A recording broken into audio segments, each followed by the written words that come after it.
All right, so we're finishing up our business law with a look at uh, large issues, federal regulations, um, federal laws, things that sort of impact businesses. It starts with this idea of a trust, which is actually a business combination when there's one company that basically controls an entire industry. And if one company controls an entire industry, that power allows them basically to set prices and do anything they want to do that's in their best interest. This was happening in our history when really corporations started becoming very, very large. So you're talking about Standard Oil with the Rockefellers. You're talking about the steel industry with Carnegie. You're talking transportation, mostly railroads is how we got things moving back and forth. That is Vanderbilt. Of course, we have the Vanderbilt Mansion close by to our college in Hyde Park, and that's part of its history. And in banking, J.P. Morgan was really big. So if you look back at if you look back at the issues that that we've had in our history, businesses when they started getting big wanted to control everything. Okay. And so, way back in the day, which I wasn't even around, Congress passed something called the Sherman Antitrust Act. Uh, Basically, the antitrust in this case is to break up the trusts, these businesses that were so large and controlled everything in the industry that it just became, non-competitive, became a monopoly. Okay, it became a monopoly. And so, basically speaking, it was the very first attempt by Congress um, to start looking at the issue of competition. And that business competition is actually important in our economy because um, it provides for the advancement of products, technology, services. It also provides lower prices and better quality goods to people to our customers, to consumers. And so this started a long time ago, and it's been continuing. Matter of fact, just this past week, maybe within the last couple of days, um, the federal government's Department of Justice announced um, a suit against Google because they're saying Google has violated the antitrust act. So yeah, these are older topics, but businesses, regardless whether they were from the 1880s or now in 2020, um, these businesses tend to want to get very, very big, and their tendency is to defeat their competition. So they're the one that's left standing. It's not like a fight. They want to be the one that's left standing, and oftentimes they want to get bigger and bigger and bigger. So businesses tend to trend toward monopoly anyway, because that's part of the competitive nature of a business. The problem is we can never allow that really to happen. And, you can say, at least in the sense of Amazon being so large and so forth, that at least that you can say it has some competition, might not be exactly the competition that we need, but Walmart is sort of the competition um, to like an Amazon. But who's the competition to Walmart? Walmart is huge and it's the largest retailer we have, and Target's 10 or 20% the size of Walmart. It really doesn't have much. There's not a lot of competition there either. And this is true industry to industry to industry, whether it's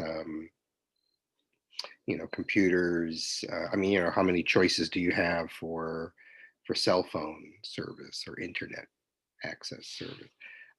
We just don't have tons and tons of choices. So the government decided a long time ago that it actually had a role to play to sort of help out. Okay, and so this is basically the introduction to regulation. Again, there's a lot of different acts here.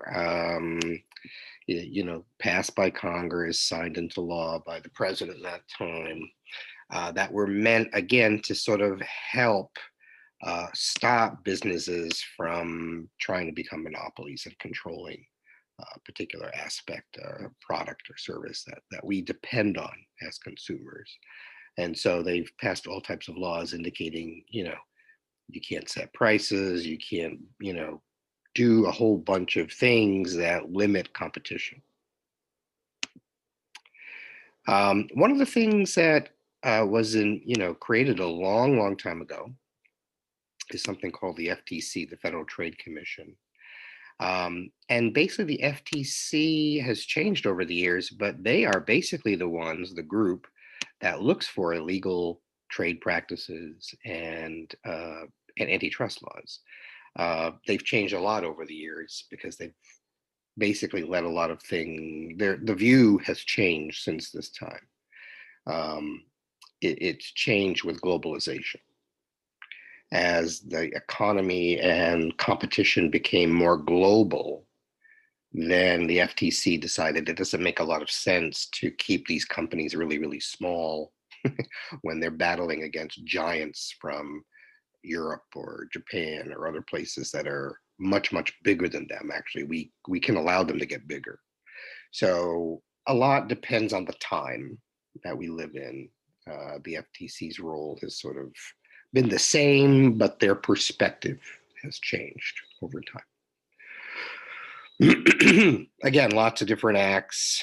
The only thing you won't see here is Sister Act, but lots and lots of different acts going here.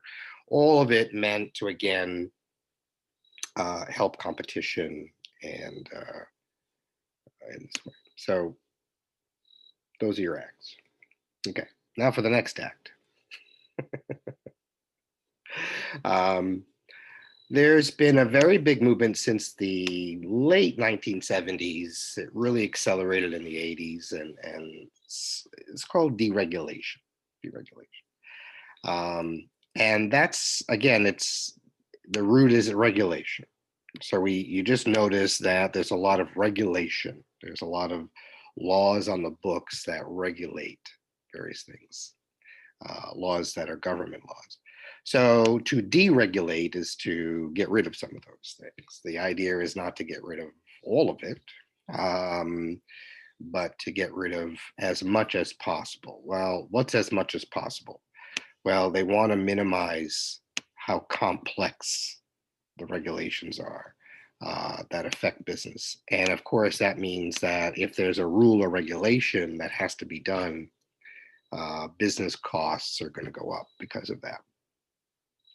So another idea about deregulation is, look, you're putting too many costs on businesses, and that's making American businesses less competitive, particularly around the world. So there's been this idea that, should government start to deregulate? What should it deregulate? Et cetera. There was a lot of hubbub back in the day when I was your age. Most of you, I'm saying that because most of you are traditional college age. When our country, for the very first time, deregulated the airline industry. Well, that hit a lot of people we're like, deregulate the industry for airlines. Well, the government does everything from set the prices of the tickets, and this was true back in the 70s, and the government set the prices of the tickets, plane tickets that you paid. They set all the safety regulations and what the airlines had to do to inspect the planes and blah, blah, blah, blah, blah. Well, it comes to find out that despite all the hubbub, they never deregulated the safety portion. Okay, so Congress, when they deregulated airlines, said the prices can change of the tickets. We're not going to set the prices. We'll let the market set the prices. And there's more competition now. and so prices should go down. But airlines are still responsible for the safety of the aircraft and the safety of the passengers, and they're still liable for all that. So a lot depends on what you're going to deregulate. It's not that deregulation in and of itself is all that bad. It's a matter of what you choose to deregulate. Now, if they decided to deregulate everything and like, well, the airlines will take care of themselves, well, that probably would have put a lot of us at risk because, you know, accidents happen, and some of the worst accidents are up in an airplane. Right? So, so this is something. So again, there's that critical view that the government's overreached, doesn't understand what's going on. Too many, too much money, too many regulatory types of things. Let's deregulate. Obviously, like every argument, there's always some level of truth in it. But again, proponents tend to really want to go full-fledged. And again, a balanced approach is always great. Your book also goes through some government agencies in this column and the area that they regulate. And so again, the regulations are there to help. In this case, the Consumer Product Safety Commission is really about consumer protection, about consumer products. Is it okay should there be safety measures in place or product safety in place for toys that are going to be played with by children? Or if you're going to put a baby in a carriage or in some type of chair, shouldn't it be safe? Well, these are the arguments for certain regulations. On the other hand, creating regulations can sometimes go too far. And some things may not necessarily be necessary to keep consumers safe. The EPA was created to make sure businesses were not polluting, and regulating what businesses need to do to stop polluting. Pollution is a real problem. The water, I mean, dumping stuff into the water, whether it's chemicals or other, is a real problem because we drink the water. We need the water. We eat the fish that live in the water. So eventually, if a company is allowed to pollute, it's going to come back to hurt everybody in that society. We're seeing that around the globe now with plastics, right? The amount of plastics that are in the ocean are so great that when you and I sit down to have any type of seafood, we're probably ingesting plastic at the same time because the creatures that live in the sea eat that stuff. They don't know it's not food, right? So, and the air, I mean, this idea of coal burning plants versus, more solar or wind power, the idea is air pollution is real.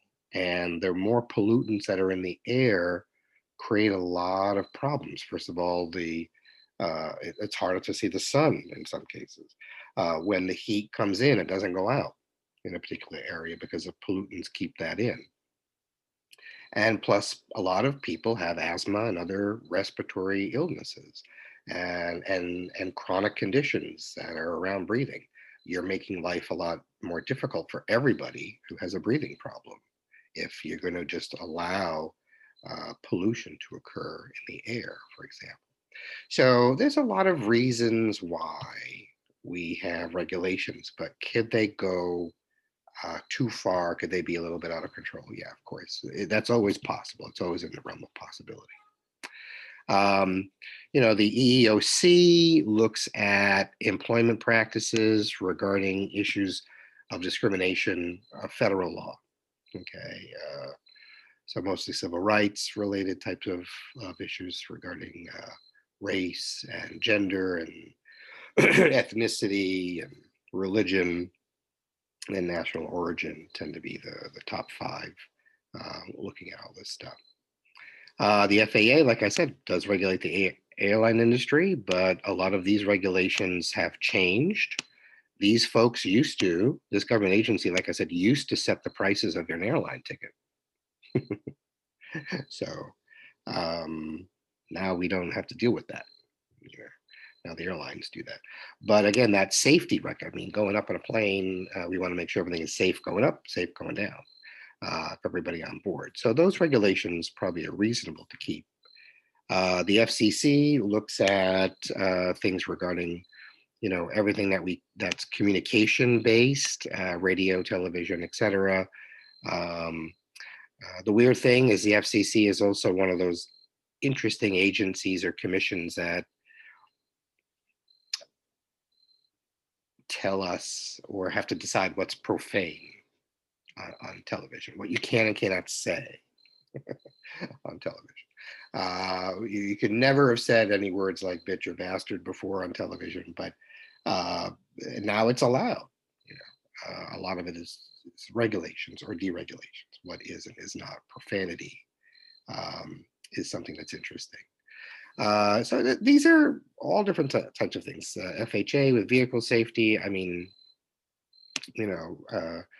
is it reasonable to think that a car, that's being made in the country or being sold to consumers needs to have seat belts or other types of safety things, etc. Lots and lots of agencies, as you see, and lots of things that they regulate. One of the things that we're looking at these days are really big with the idea of the vaccine for COVID or other types of issues is, well, the FDA is supposed to be looking out for any types of medicines that are harmful, so they would not be sold, right, and cause harm or death. So this is a big part of this idea of, well, what is this drug safe to administer? And ultimately, it's the FDA that's going to give it a go or not. Sadly, the FDA does not regulate supplements. So that was actually part of a law that deregulated supplements. So this is important for those of you that actually take supplements, whether it's a vitamin pill or you take, you like to take pills for other types of things, garlic or whatever. None of that stuff is regulated. So you're basically trusting what's on the label, from the company. And again, it can be dangerous. The same with supplements for, there's a lot of younger people like to take supplements when they go work out, protein, none of that stuff's regulated. None of that stuff's regulated. So whether it's safe or not is really, I mean, it could be safe for one person that doesn't affect them. Another person can drink the same type of drink and protein or whatnot and get sick. There's no regulation to say what's safe or not. So these there's a lot of these types of things going on, and so the government certainly has a role to play in our economic and business life. It's just a matter of defining how much of a role that they have to play. Some like a very limited role, some want no role, some want a big role. So it's just a matter of what's a reasonable amount of role. But obviously there is a role for government. We've been living with that for over 100 years. The question is, what size should that role be? So that's that. Not too much here, but I did want to talk about this idea of tax and its effects on businesses to a large degree, because businesses end up collecting a lot of taxes for government. And there's different tax structures. So for the most part, we have, and we talk a lot about federal taxes, which again goes to the federal government. That's in Washington, D.C. The collection agency for the federal government is called the IRS. So the Internal Revenue Service, or IRS, is simply the tax collector for the federal government. Okay. We also have lots of state taxes. Every state has state taxes of various sorts. Some states like to boast they don't have an income tax or they don't have a sales tax, but they get taxes. They have to. They need money to run. So there's lots of taxes on the book. It's just that some have seemingly a bad reputation compared to others, and so states like to say we don't have any income tax or we don't have any sales tax. Okay, great. Get tons of other taxes, believe me. And so basically speaking, States also collect taxes. And guess what? Businesses collect taxes for both the states and the federal government. Okay. Um, and we'll talk a little bit about that. So first of all, everybody who is an individual that earns wages or salary is subject to taxation from the federal government. You have to make a certain level of income to be subject to the federal tax code. If you're very, very low income, chances are you will not have a federal income tax. But everybody, regardless of their income, will pay taxes into Social Security and Medicare.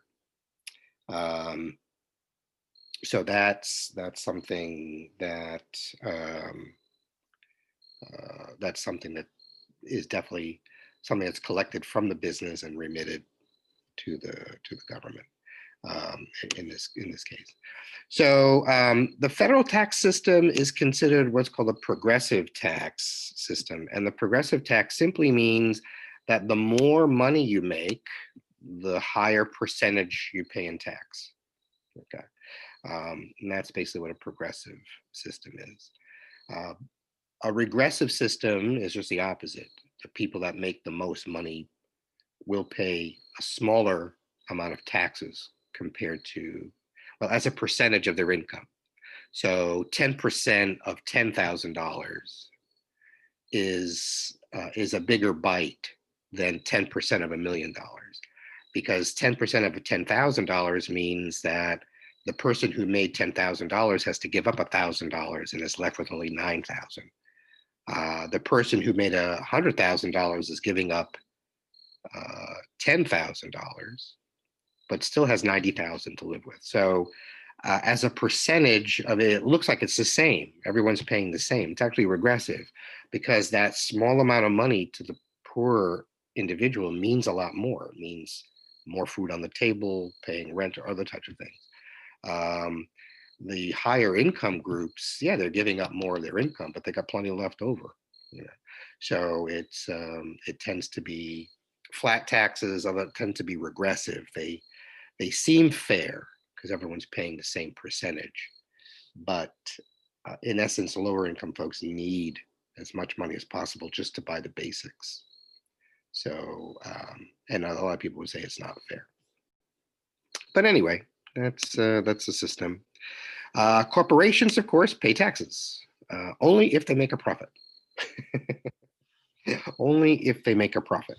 Okay, that's the thing. When you hear about, well, this company paid no tax, or this, well, because when they actually did their tax returns, they didn't have any taxable income. They didn't have any profit. They didn't have any profit to pay taxes on. Some companies might have a profit, but the government provides them with special credits. So if, for example, this year, there's a lot of credits if you keep people on the payroll through COVID, they're going to give certain businesses a certain amount of credit, certain amount of money to offset their tax burden to help them keep people employed. Those types of things reduce the amount of tax, sometimes all the way to zero. Okay. And so in some cases, you will get companies that will not pay a dime in federal taxes, federal income taxes. Okay. They are still paying their share of Social Security. They are still paying their share of Medicare. They are probably paying state-related taxes, but they might not be paying specifically federal income tax. Okay. You don't have to know about this particular chart. It just shows that the tax rate federally is progressive. Right? So the more and more taxable income, the higher and higher the rate goes. So that's basically a progressive tax code. All right. As I mentioned, companies and individuals are required to pay Social Security tax. Okay. Social Security tax is actually it's called the FICA tax, and it's actually got two parts. One part is for Social Security, which technically is called the Old Age Survivors and Disability Insurance Program, We just like saying Social Security is just a lot easier to remember. And the other part of this tax funds Medicare. Okay. So how it works basically is when you get paid, you will see your paycheck shows that you have FICA taxes. That certain amount of money was taken out of your personal check to pay for Social Security and Medicare. What you don't see is a payroll tax on the business side. Businesses are required to match whatever you put in. So if you put in $100 in Social Security tax, the business has to match that $100 on your behalf. Okay. Now you don't see any of that because it's really not your tax to pay. You've already paid your tax, but it goes to the same program. Social Security tax is a required tax. No one is exempt from paying Social Security tax or this FICA tax. Everybody who earns any wages, companies are required to take out that tax. Okay, it's just a requirement. If you're self-employed, it gets tricky because the way the government sees you as a self-employed individual, as both the employer and the employee. So you have to pay both parts of the tax. You're paying your part as an employee, but you also have to match it as the employer. So it's a relatively hefty tax. How hefty is it? Well, Social Security, just the Social Security part, is 6.2% of whatever you earn. Okay. The Medicare part is 1.45% of whatever you earn. This is what you see coming out of your check. So if you look at your paycheck and you want to calculate the percentage of Social Security tax to your paycheck, the Social Security portion is 6.2%. That gets matched by your employer. The Medicare portion is 1.45%. That gets matched by your employer. Okay. Social Security, the Old Age Survivors and Disability Insurance Program, overwhelmingly, it's an insurance program. Social Security is really an insurance program. The insurance is to protect against poverty-stricken old age. If you look back at FDR's speech when he signed this into law back in the mid to late 1930s, I don't know, I wasn't around. He says this Social Security measure will provide some protection against poverty-stricken old age. And it didn't start until 1940. The benefits weren't paid until 1940. So imagine being an older person prior to that. There was no Social Security. You had to, if you needed money, you had to continue to work. Thankfully, a lot of people then, had big families and lived with their families for a long time. That's different today. Today, people don't have big families and they're not living all in one house. They're spread out all over the country. And so it's one of those types of things. Things have changed a lot. This is a very important component of a lot of individuals' income as they get older. And so everyone's required to pay into it. There is a disability component. It's a smaller component. The survivors component is simply if again, women weren't allowed to work if they had a baby. Okay. So this was back in the day. It's not today. So that meant that women who were pregnant, which of course no one else could get pregnant, but women, they would be totally dependent on their husband's income. And so what if their husband died? They had no job, they had no income. Well, that's what the survivor's benefit is really about. If the husband had paid into Social Security during that time in the 30s and 40s and 50s when this program was around, then they got a check, basically, so they wouldn't be impoverished. But of course, that changed with more equal rights. Now, women can have kids and still work. Although, of course, with COVID, we're seeing that trend reverse. We're seeing a lot more women in particular decide to stay home with children, give up their career because they can't have both. or they feel they can't have both today. So it's a sad reality of the virus. Um, Medicare is universal health care coverage. It's insurance. Um, the only and it's for every American, but you have to be 65 or older to get this benefit. So this is basically what Medicare is. Okay, it is government health insurance. Insurance. It's not health care. It's health insurance. It allows people to go to hospitals, to go to doctors, and have the ability to pay with insurance. That's all it is. It's insurance. There is no. I just. We're political season. You hear the ads. Government takeover. There's no government takeover of healthcare anywhere in sight. Um, Everything is private. All you have is insurance, government insurance. Medicare is a government insurance program. The government does not own the hospitals. They don't own the doctors. They don't own the medical equipment. They don't own anything um, in your life and mine. The only way they do that is through the VA, but you have to be a veteran to go through the VA. A VA is a government-controlled healthcare system because the government indeed does own the hospitals. They indeed do pay all the doctors. They do have everything, but all of us are not affected by that. You and I live in a world where our doctors are basically incorporated. They're corporations. You go to a doctor, you go to a practice, medical practice. They're a for-profit. They want to make money. A lot of hospitals are for-profit.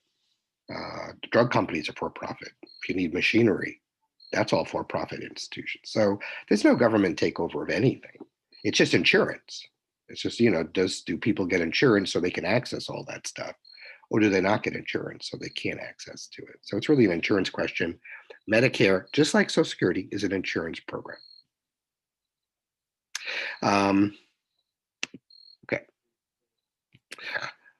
And a couple of other things. So first of all, there's a lot of people who are unemployed because of the virus. They've been let go. Well, if you are unemployed through no fault of your own, in other words, you didn't quit or you didn't get fired, you technically qualify to apply for unemployment compensation. So unemployment compensation is a government-run insurance program. Again, government's really in the insurance business because of all these programs are really insurance programs. So how it works is this: the business itself, on the very first $7,000 it pays you annually, will contribute a tax, an unemployment tax of 6%. That is split between the federal government and the state government. Okay, the state gets most of it. The federal government gets some of it. And what that means is when you go to your local unemployment office at the state to file for unemployment benefits, this is where this government gets the money to pay that. Okay, because government has to get the money to pay these benefits, otherwise there's no benefit. So this is basically what it is. And again, this tax is strictly an employer or a business tax. Okay. There are, of course, other taxes that are involved. There might be an excise tax or an import tax. A duty is a tax. You see that a lot. I mean, in terms of the import tax, the tariffs is really what's talked about here. The Trump administration has been loud and proud about putting tariffs on Chinese products coming in. That is a tax that is added to the product coming into the country. The misunderstanding of all of this, in my view, is who pays the tax. The tax is paid by the company who bought the goods from China, not China itself. So if Walmart, which imports a lot of stuff from China, when that stuff is made in China and gets shipped to a US port, before they can actually take the container off the ship and on the truck to bring it to the local Walmart or the distribution center, the tax has to be paid there. And who's paying it is the employer or the business who bought it. So yes, it does hurt trade with China for sure. It does hurt, but it's not China who's paying. It's actually the businesses. And that means if the business is paying more for the product, they're going to charge us more for the product. And so ultimately, all consumers will pay the tariff. Um, Again, it makes for really good, I'm tough on China politics, which is something everybody wants to see. A lot of Americans want to see, but in how it actually works, who actually pays the tax, it's a different story. Um, so that's a big part of it. There are, there are sales taxes. Sales taxes are, there's no national sales tax. Sales taxes are state taxes.